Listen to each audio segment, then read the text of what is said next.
Guys, every day, the oxygen we intake is like the food we eat, okay? We are always eating, but the nutrients is not enough. You understand? You have breakfast, you have lunch, you have dinner, but before you eat your next food, there is no more nutrients in your body. Or you eat already, but no nutrients really you get from that food. The oxygen we inhale even cannot reach to our brain. How many brain cells needs oxygen? And the most worst scenario, the upper portion of our body is the brain, yeah? But the smallest artery that we have is also in the brain. The larger is in our body. The smallest, like smaller than the follicle of your hair. If you can touch your hair, it is smaller than that. The size of the brain cells, of the brain arteries. We call peripheral artery. The carrier of oxygen, you know, the oxygen, it go down. The one that will go to the brain when we do like this, it use the carotid. The carotid, this one, it is closed. Then there is a branching like this, very small artery. It is branching to your eye, then from your eyes to the brain. Then it will branch again the same artery to your ear, from the ear to the brain. Then branch again to your nose, from your nose to the brain. Only one station, and only one avenue. That's why the doctor of the eye is the doctor of the ears. The doctor of the eyes and the ears is the doctor of the nose. Even your okay. They call ears, nose, in the throat. Okay, throat and nose is connected. Okay, so the eyes, nose, and the throat. Now, what happened? What happened if the oxygen sometimes? Okay, why very small oxygen branching here?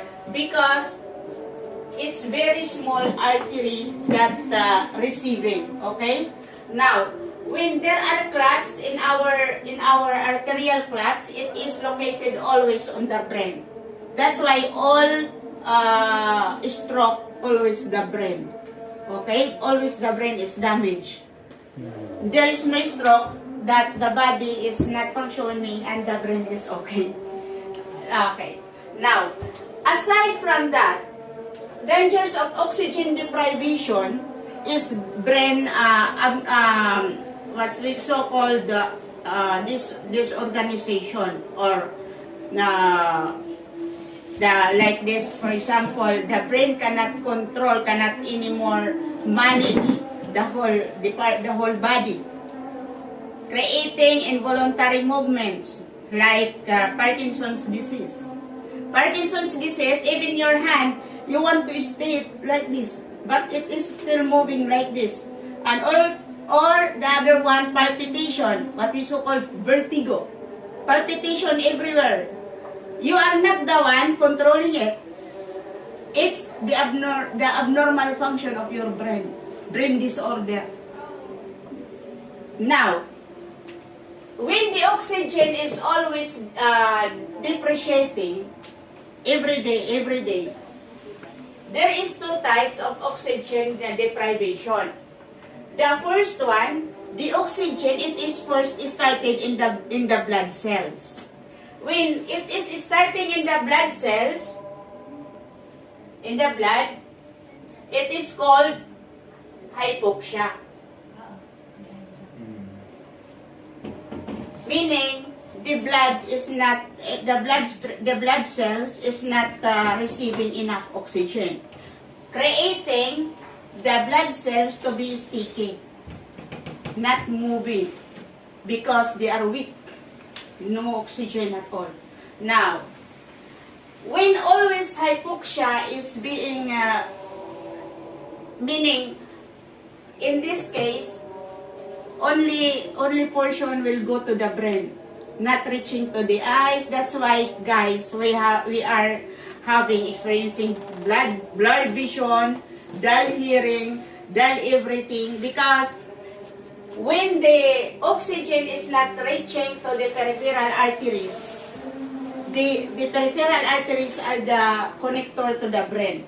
What the eyes did see, then the neurons, okay, the messenger will tell to the brain through blood circulation.